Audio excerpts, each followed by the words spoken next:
And from my point of view, the question is, where do we find these farmers? They're everywhere.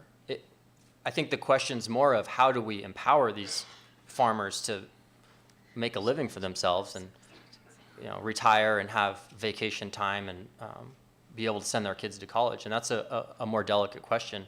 And I think the other thing everyone should recognize is that we use the term farmer, what I think of quite loosely. So are we talking about vegetable farmers, which are like mechanics of jets, or are we talking about guys growing corn, which are like mechanics of bicycles in the complexity? Not that what they're doing is not important, but just the complexity of the system, right? A corn system yields maybe $500 an acre gross, which is a lot of money for that corn, whereas a vegetable system's up in the $15,000 to $20,000 an acre gross. It's just a more complicated thing. Our organization participates in the Center for Land-Based Learning, has a farm academy, and they don't have a problem finding 20, 40 people a year who want to explore the agriculture profession. The problem is, great, you find someone who wants to do it. What do they do? It's not like you can go and buy a farming franchise if you have $100,000.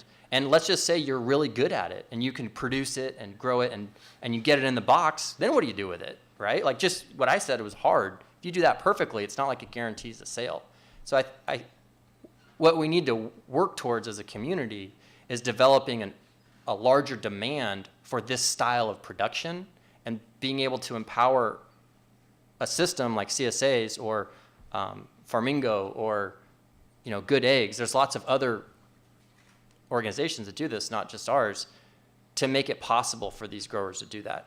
And then the other question, when we bring up the age of farmers, that I have to point out is, well, what defines a farmer? So someone comes out of Cal Poly and they're managing a harvest crew of 100 people. Is that a farmer?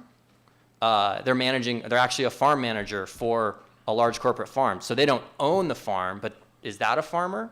Or they're PCA. Like there's lots of careers for young, ambitious folks in the agriculture industry that don't count as farming. And then my last frustration with the academic portion of it is our universities encourage us to go and learn a very specific thing about farming and get a PhD in it. And I think that's harmful to the overall population, and we're not doing the next generation a service by encouraging them to do that. Another great step would be to see universities shift their mindset towards not just being specifically good at something, but figuring out how to have a farming system that's economically viable and realistic for this large group of people who want to be farmers.